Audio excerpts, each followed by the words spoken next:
Hi everyone, and thank you so much for watching. In this video, I'm going to be focusing on demonstrating color mixing in oil paint. This video is just sharing some of my understanding and experience about mixing oil paint colors, and I hope it can help make the process a little less intimidating. When it comes to oil paint, it's not just as simple as red, yellow, and blue. There are many different kinds of reds, yellows, and blues, but not all of them will work as good primaries. Pigment is the critical factor that determines what range of colors you can achieve and how wide that range is. Different brands have different formulas, and I'll be demonstrating all of this further in the video. I know color mixing can be scary to a beginner, so stay tuned. I promise to try and make this as simple as possible. I've narrowed it down to 5 paint tubes that can give you a very wide range of colors. These are just one option, one variation. Like I said, oil paint comes in many brands and formulas: cadmium lemon, quinacridone red, ultramarine blue, burnt umber, and titanium white. You might be thinking, why burnt umber? Why would you need that? Can't you mix brown with the primaries? Yes, you can mix many different kinds of browns using the 3 primaries, but in order to get brown, you will need yellow, and yellow is a very light, opaque color. It will always lighten anything you add to it, and you will never be able to get that super dark brown with those primaries alone because of the opacity level of yellow. Burnt umber is sort of like an extremely dark, shadowy yellow, so not only do you have a very dark brown on your palette, you can also mix ultramarine blue with that dark brown, that burnt umber, to get black. And then if you add titanium white, you can get pretty much any shade of gray. So that alone gives you a very wide range of gray tones. And that's why I believe burnt umber is such an essential color to have in your palette. You can get really dark shadows, and that's why it's always included on my palette. Now that all the colors are laid out on my palette, lightest to darkest, it's time to make some basic color swatches on a sheet of canvas paper. So I went over why I include burnt umber on my palette, but what makes the particular cadmium lemon, quinacridone red, and ultramarine blue so essential for me? Well, first of all, cadmium lemon is my go-to yellow. Cadmium yellow or cadmium yellow light or even Hansa yellow light will also make great primary yellows. It's just really important that the yellow you choose does not lean to the green side or the orange side at all, not even a little bit. You want a true yellow that will give you beautiful greens and oranges, and cadmium lemon has worked really well for me throughout the years, so I love it. The reason I picked quinacridone red as a primary is because it doesn't lean to the purple or yellow side. It's right in the middle of those colors on the color wheel. A true red. So when you add yellow to it, you get beautiful vivid oranges, or if you add titanium white to it, it creates this beautiful vivid pink, which can also be turned into a lovely violet color when you add blue to it, and you can make so many different kinds of violets and purples. This red allows for many options, and just for the sake of example, if you had a red that leaned even a little bit to the yellow side, like cadmium red or perylene red, when you add white to it, it makes a peachy color versus the bright pink we saw with the quinacridone. And when you add blue to that peachy color, it doesn't make a beautiful vivid violet or purple. Like, sure, that's purple, but that's definitely not the purple that I want to use in my work. It's just kind of muted and dull, and that's what happens when you have a red that leans even a little bit towards yellow on the color wheel. And that's why in a limited palette, quinacridone red is a wonderful option. Ultramarine blue is a beautiful deep blue. The pigment doesn't lean towards purple or green, so it's very versatile and can be made into some lovely greens when you add yellow, and like I demonstrated previously, some beautiful purples when you combine it with quinacridone red. Historically, this color was made by grinding up the lapis lazuli stone. It was extremely expensive and difficult to obtain, so it was often reserved for painting the robes on the Virgin Mary in the more prestigious commissions. Now we have a very high quality synthetic version of this pigment, which is easily obtainable, and I enjoy using it lavishly in my art. It's pretty great to be an oil painter in the 21st century. Now I'm painting on some basic mixtures of color, so I started with yellow and quinacridone red, each time adding a little bit more red to go from a yellowish orange to a deep warm red. Next, I'm doing the same with yellow and blue, starting with mostly blue, then gradually adding more and more yellow to get a bright green. Then I'm combining quinacridone red with ultramarine blue, gradually combining a little bit more red. These colors appear quite dark because the colors are transparent, but they can be made more opaque and much brighter with a little bit of titanium white. Once the basic primaries were mixed, I started mixing each color the same way with burnt umber, starting with yellow, quinacridone red, and then moving on to ultramarine blue to go from a cool dark brown to black, then slightly grayer blue. So right there, using those simple 4 colors only, I just made 40 new colors that weren't there before. Now I'm starting up a brand new sheet, and this time I'm just mixing titanium white into each color, one at a time, adding a little bit more white for each consecutive new blob of color. Also, make sure that your brushes are super clean each time you move on to a new color, because it's very easy to muddy up the color you're mixing with pigments from a previous color that might be left over on your brush. If you're a total beginner who's not very color savvy and are just starting oil painting and mixing colors, the point of making these sample sheets is to get a feel for the paint before you dive into a painting, and to get a feel for how different pigments react with each other. You can see realistically how the colors look and what your limits are, instead of just looking at a bright, digitally produced color wheel on your computer screen that looks super saturated and you probably can't even achieve a lot of the colors on there. Instead, you can get a real-world example with your physical paint of what colors you are capable of creating. And this is only what a basic limited palette can do. There are other unique pigments with painting which can widen your color range even more, and you'll be able to produce whole new colors that are actually impossible with a limited palette because those pigments are simply not in these 5 colors of paint. And I'll show you a couple of examples of those in a little bit here, but for now I'm just focusing on these primaries along with white and burnt umber. You still get a really wide range of colors, and you can paint pretty much any realistic image, realistic skin tones, a landscape, honestly whatever, as long as the colors in your reference aren't like neon ultra high key saturated, as long as you're sticking to mostly the natural world with more natural or muted tones, you can paint basically anything with this simple palette. Then I decided to make a sample color wheel with my paints. So I drew on a circle and then placed each of my primaries almost as if they were on each corner of a triangle. The key here is to make sure that the point of the circle that's opposite of each of the basic colors is blank, and I made sure of that by drawing on simple lines to each opposite end of the circle.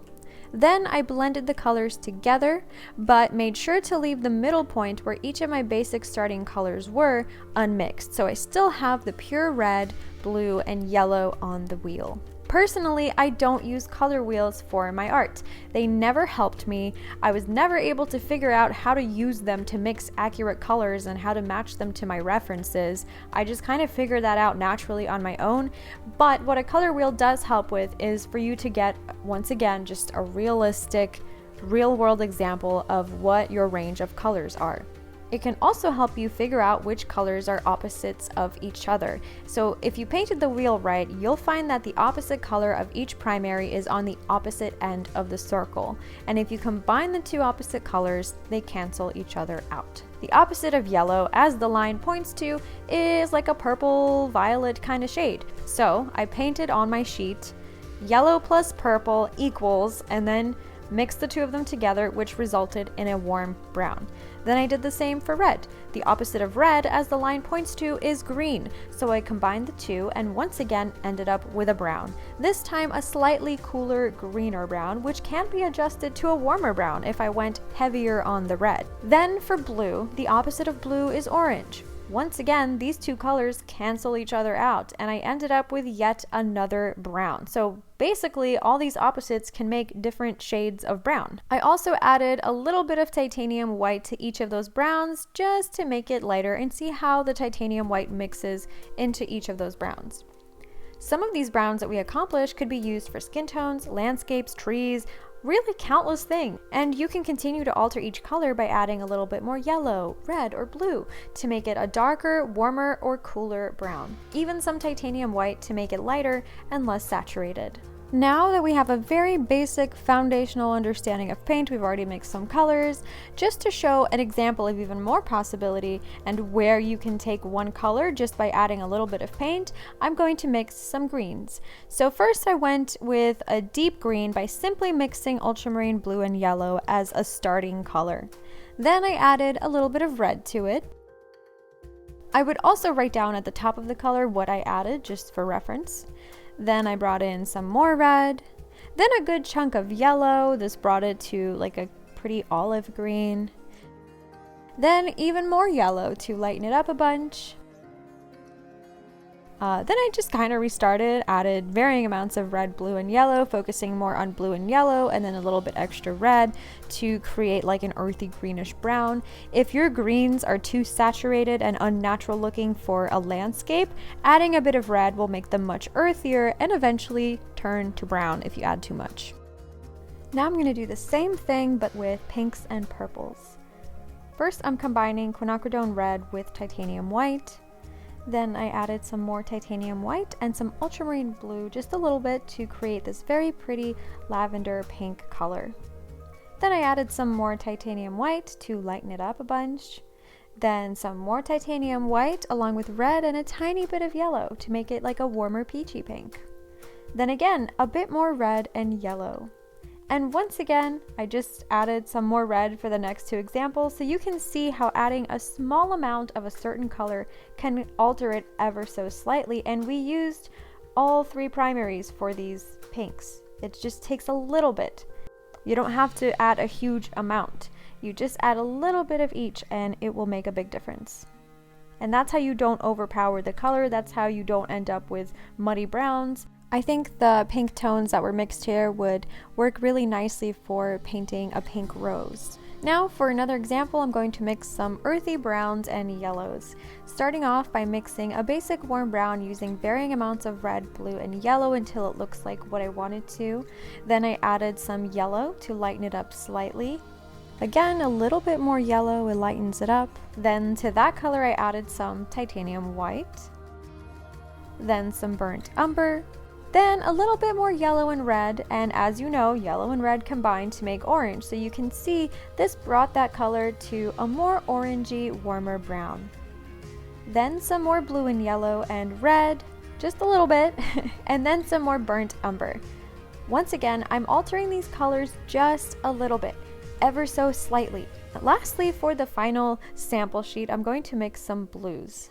The first color I started with was ultramarine blue and a tiny small amount of yellow, just barely any yellow, so it's still a very dark blue. Then I added some titanium white to it to make it lighter. Then I added a bit more titanium white and once again just a slight tiny little baby drop of yellow. And I did the same thing again to make it even lighter. Then I brought in some more white and some more ultramarine blue. Then I added a tiny amount of red. Again, just barely any, just a tiny amount. And I repeated that again for the next color.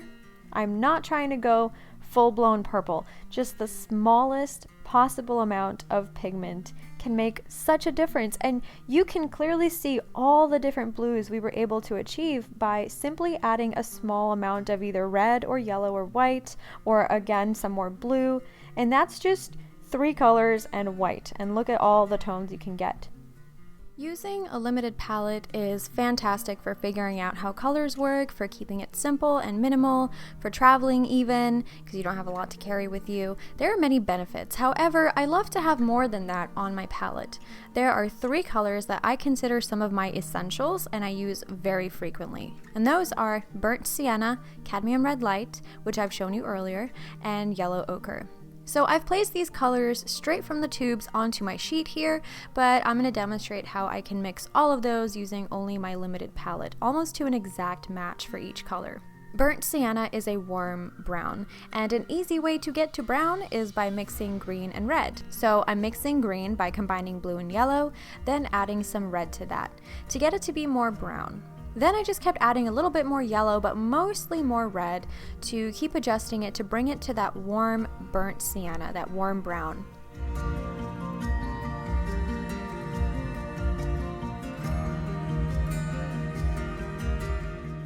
and then eventually I got a match, almost an exact match. Next is cadmium red. I've already demonstrated why cadmium red light is not a good primary red. I do not want those disastrous excuses for purple, no thank you. However, I still have many uses for it outside of purple. But I can achieve something really similar by simply mixing quinacridone red with yellow until it matches. And once again, it's a very close match. However, I do think the cadmium red light does appear ever so slightly brighter, but barely.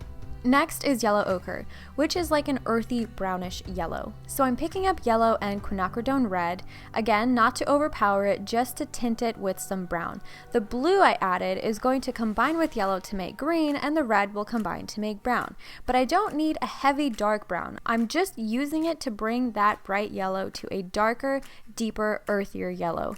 And I just adjusted it a little bit and we have a match. There's actually another way you can get to yellow ochre by using burnt umber and cadmium lemon and a very small amount of quinacridone red to warm it up, and I just kept upping the yellow on that color, but my camera betrayed me and died. So yeah, I ended up with a match though.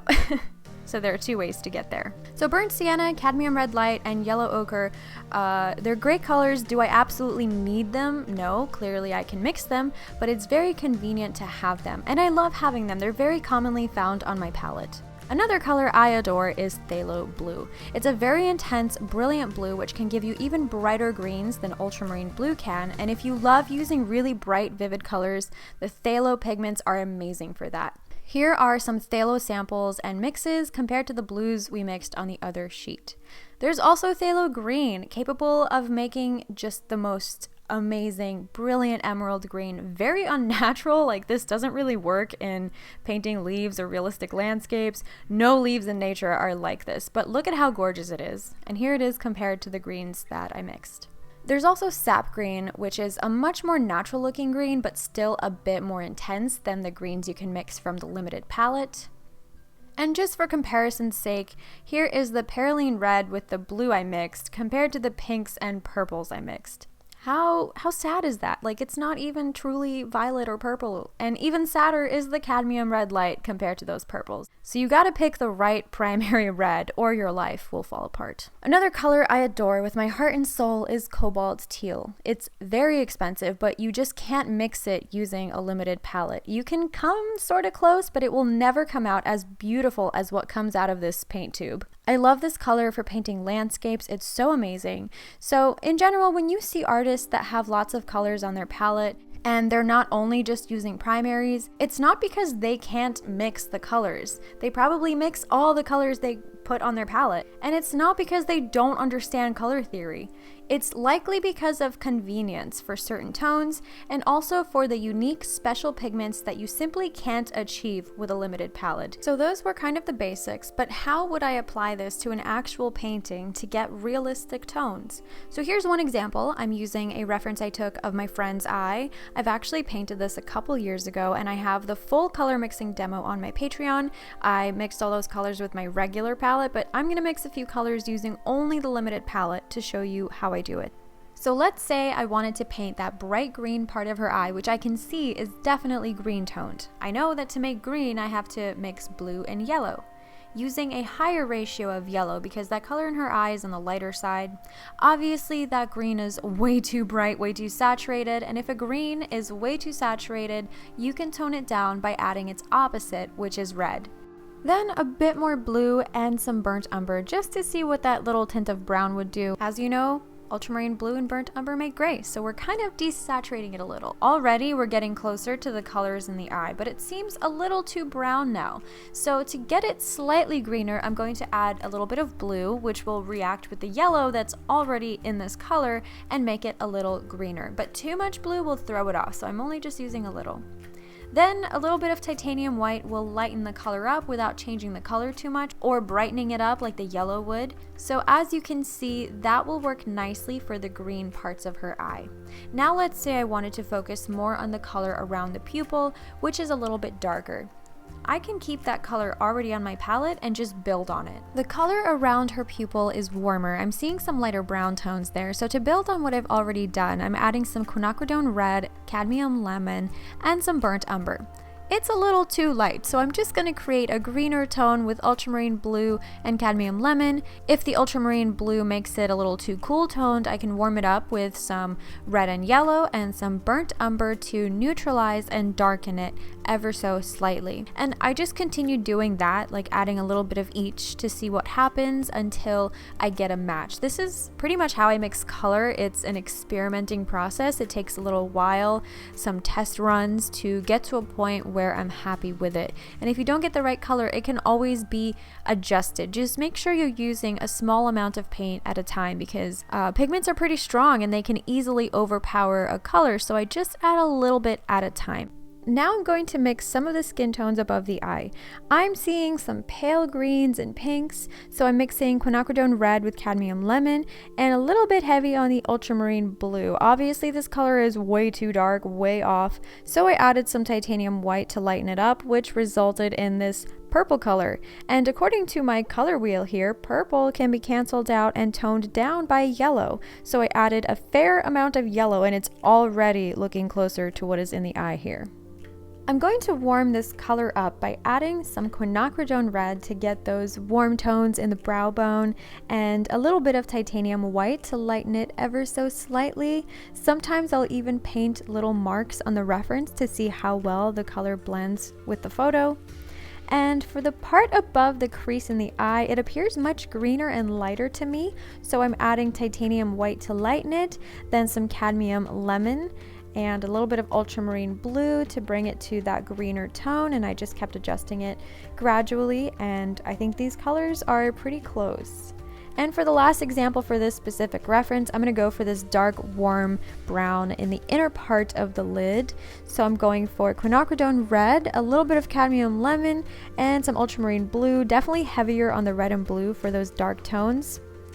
Then some more cadmium lemon to get it a bit greener so that when I add more red, it makes a dark warm brown and not purple. And that seems to be a pretty close match. So hopefully that example makes sense. Let's do one more, this time a really easy color that you can mix for the pinks on this rose. I think it's pretty obvious that I'm going to start with titanium white and quinacridone red. Don't know why I would start with anything other than that. However, this color ends up being more pink than the rose, which some yellow can balance out to bring it a tiny little amount to the orange side. It's still very pink, but that little bit of yellow brings it closer to the color I'm seeing on the rose. And that's pretty much how I mix colors. Again, color mixing takes a while to understand and get right. So if you're having trouble with this, don't feel bad. It's just going to take a lot of practice. No artist on earth was just born with this impeccable understanding of color theory. It takes practice to get there. So don't compare your early results to the results of an artist who's been at it for decades. I hope this video was at least a little bit helpful, and whether you choose to paint with a limited palette or 10 colors on your palette or even 20 colors, it's entirely up to you to decide what you prefer, and there's nothing wrong with either of those choices. It's all a matter of what works best for you. I will have pictures of all the color mixing sample sheets I created in this video on my Patreon page. It's a public, free post. Anyone can see them. You don't have to be subscribed. Link will be in the description. Thank you so much for watching. If you found this video helpful, be sure to subscribe and hit the like button. It really helps my channel and it's so immensely appreciated. If you struggle with anything in painting, let me know in the comments and I will do my best to make more tutorials. In the meantime, I do have a tutorial playlist where I cover many different aspects of oil painting, so I will link that in the description as well. I'm wishing you all a beautiful and inspiring day, and I hope to see you in my next video. Bye everyone!